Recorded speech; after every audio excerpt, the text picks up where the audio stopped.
Hello friends. तो कैसे हो आप सब लोग? आई होप सब बढ़िया ही होंगे, मज़े में होंगे। तो पिछली वीडियो में मैंने आपको ये बताया था कि वायरस ह्यूमन बॉडी पे कैसे अटैक करते हैं। अगर किसी ने वो वीडियो नहीं देखी तो आप जाके देख सकते हो। और इस वीडियो में मैं आपको ये बताऊंगा कि इम्यूनिटी और वैक्सीनेशन इन वायरस और बैक्टीरिया के अगेंस्ट कैसे वर्क करती है। इम्यूनिटी, तो क्या है ये इम्यूनिटी? इस वक्त हमने इम्यूनिटी के बारे में बहुत कुछ सुना है। हर कोई ये कहता है कि इस बंदे की इम्यूनिटी स्ट्रॉन्ग है, इसकी इम्यूनिटी वीक है। तो क्या है ये इम्यूनिटी?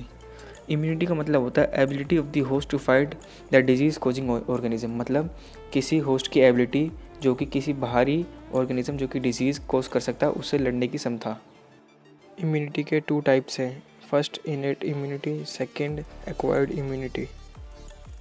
इनएट इम्यूनिटी ये नॉन स्पेसिफिक होती है, मतलब इसका जो रिस्पॉन्स होता है बैक्टीरिया और वायरस के अगेंस्ट सेम होता है।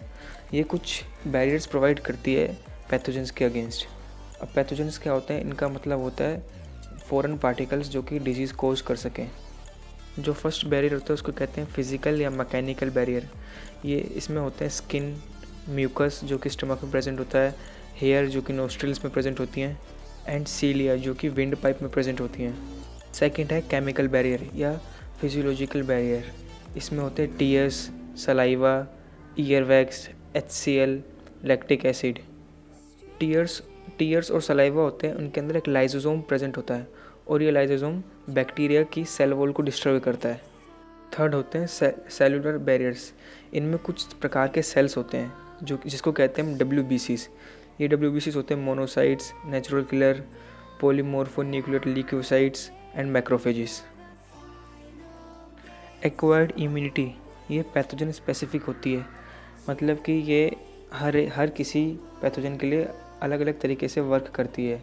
मतलब किसी को अलग तरीके से मारती है, किसी और पैथोजन को अलग तरीके से मारती है। और ये मेमोरी के बेस पे काम करती है, मतलब ये अपने दुश्मन को हमेशा याद रखती है। अगर कोई एक पैथोजन एक बार घुस जाता है तो उसको लाइफ लॉन्ग याद रखती है। ये इम्यूनिटी इनेट इम्यूनिटी से कई ज़्यादा एडवांस होती है। एक्वायर्ड इम्यूनिटी, इसमें 2 टाइप के इम्यून सिस्टम होते हैं। पहला AMIS, दूसरा CMI। इन दोनों इम्यून सिस्टम में 2 टाइप्स के सेल्स का इन्वॉल्वमेंट होता है। पहला B लिम्फोसाइट और दूसरा T लिम्फोसाइट। B लिम्फोसाइट में होते हैं B मेमोरी और B प्लाज्मा। B मेमोरी से पहले ही समझ में आ रहा है कि ये याद रखेंगे, और दूसरा B प्लाज्मा ये एंटीबॉडी प्रोड्यूस करेंगे।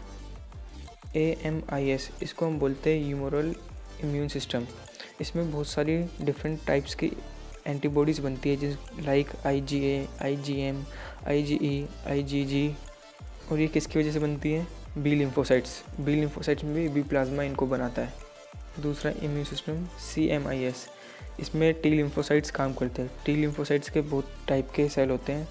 T हेल्पर, मतलब ये B सेल्स को बोलेंगे कि तुम एंटीबॉडीज़ बनाओ। T सप्रेसर, जब पैथोजन मर जाएगा तो ये सारे सेल्स को सप्रेस करेगा। T मेमोरी, ये याद रखेगा। T किलर, ये पैथोजन में छेद करेगा और फिर उनको मारेगा। तो अब आप सब लोगों ने इम्यून सिस्टम के बारे में बहुत सारा ज्ञान प्राप्त कर लिया है, तो मैं अब आपको बताऊंगा वैक्सीन के बारे में। उससे पहले मैं आपको इम्यून सिस्टम की एक समरी दे देता हूँ। इम्यून सिस्टम क्या होता है? जब कोई फॉरेन पार्टिकल ह्यूमन की बॉडी पर अटैक करता है तो इम्यून सिस्टम उसके खिलाफ एंटीबॉडीज़ बनाता है और वो एंटीबॉडीज़ उस फॉरेन पार्टिकल को किल कर देती है। वैक्सीन, पहले तो मैं आपको ये बता देता हूँ, जो ये वैक्सीन्स होती हैं हमेशा बीमारी होने से पहले लगाई जाती हैं। बीमारी होने के बाद हमेशा एंटीबॉडीज़ या एंटीटॉक्सिन्स लगाए जाते हैं। वैक्सीन्स, इसमें डिजीज़ कोजिंग एजेंट्स प्रेजेंट होते हैं जो कि एक नॉर्मल ह्यूमन को आसानी से इन्फेक्ट कर सके। अब आप ये सोचेंगे कि इसमें डिजीज़ कोजिंग एजेंट्स क्यों प्रेजेंट होते हैं, ये तो हमें बीमारियों से लड़ने में हेल्प करती है। बट ऐसा नहीं है। इसमें जो डिजीज़ कोजिंग एजेंट्स होते हैं वो बहुत ही वीक होते हैं या मरे हुए होते हैं, या उनकी कोई सब यूनिट भी वैक्सीन के अंदर प्रेजेंट होती है। इससे ये फ़ायदा होता है कि अभी आपने पढ़ा इम्यूनिटी के अंदर कि जो इम्यून सिस्टम है वो फॉरेन पार्टिकल या फॉरेन पैथोजन के खिलाफ एंटीबॉडीज़ बनाता है। लेकिन ये जो एंटीबॉडीज़ हैं हमारा इम्यून सिस्टम बहुत जल्दी नहीं बना सकता, थोड़ा टाइम लगाता है एंटीबॉडीज़ बनाने में।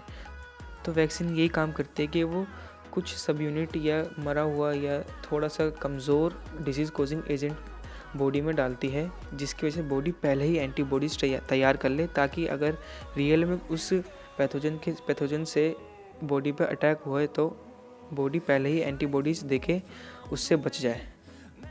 तो अब आप सब लोगों ने इम्यून सिस्टम की वर्किंग जान ली, वैक्सीन की वर्किंग जान ली। तो मैं अब आप सब लोगों को ये बताता हूँ कि वैक्सीन को बनाने में इतना टाइम क्यों लगता है।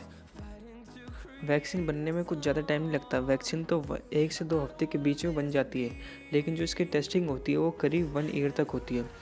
अब ये इसलिए होता है क्योंकि वर्ल्ड की पॉपुलेशन ही इतनी है भाई, 7.7 बिलियन लोग हैं, तो उन सब का बॉडी टाइप अलग है, उन सब की बॉडी की फंक्शनिंग अलग है।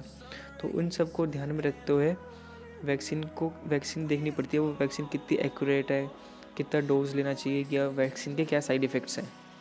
सबसे पहले जो टेस्टिंग होती है वो एनिमल्स पे होती है। जब एनिमल्स पे टेस्टिंग सक्सेसफुली हो जाती है तब ह्यूमंस पे टेस्टिंग होती है। लेकिन ह्यूमंस पे टेस्टिंग करने से पहले कंपनीज़ को परमिशन लेनी पड़ती है। कुछ अथॉरिटीज़ होती है जिनसे परमिशन लेनी पड़ती है। इन अथॉरिटीज़ को कहते हैं वैक्सीन रेगुलेटरी अथॉरिटीज़। अमेरिका में है FDA, जो कि है फूड एंड ड्रग एडमिनिस्ट्रेशन, और इंडिया में है CDSCO, central drug standard control organisation. Humans की टेस्टिंग में कुछ फेज़ होते हैं। फेज़ 1, इसमें वैक्सीन करीब 20 से 80 ह्यूमंस को लगाई जाती है, और इस फेज़ का गोल होता है कि वैक्सीन कितनी सेफ़ है, या ह्यूमन का इम्यून सिस्टम कितना रिस्पॉन्स कर रहा है वैक्सीन के साथ। फेज़ 2, इसमें 100 से 1000 ह्यूमंस को करीब वैक्सीन लाई जाती है, और इस फेज़ 2 के गोल्स होते हैं कि वैक्सीन का कितना डोज लेना चाहिए, वैक्सीन कितनी सेफ़ है, या इम्यून सिस्टम कितनी देर में रिस्पॉन्स शो करता है। फेज़ 3, इसी फेज़ में most of the vaccine reject हो जाती हैं। यही एक कारण है कि वैक्सीन इतना टाइम क्यों लगाती है बनने में। इस फेज़ में करीब 1000 से लेकर 1 लाख से भी ज़्यादा ह्यूमंस को वैक्सीन लगाई जाती है। इसका गोल ये है कि कोई वैक्सीन सच में प्रिवेंट करती है डिजीज़ से या नहीं, वैक्सीन के कोई साइड इफ़ेक्ट्स तो नहीं है, या वैक्सीन कितनी सेफ़ है। तो वैक्सीन को कमर्शियली प्रोवाइड कराने के लिए अथॉरिटीज़ से परमिशन लेनी पड़ती है, और उनको ये यकीन दिलाना पड़ता है कि वैक्सीन 100% सेफ़ है। तो इसी सब कारण की वजह से वैक्सीन को आने में इतना टाइम लगता है। तो आज का वीडियो यहीं करते समाप्त। आपको कोई और वीडियो चाहिए तो आप कमेंट्स में बता सकते हो, मैं उस पर भी वीडियो ज़रूर बनाऊंगा। तब तक के लिए बाय बाय।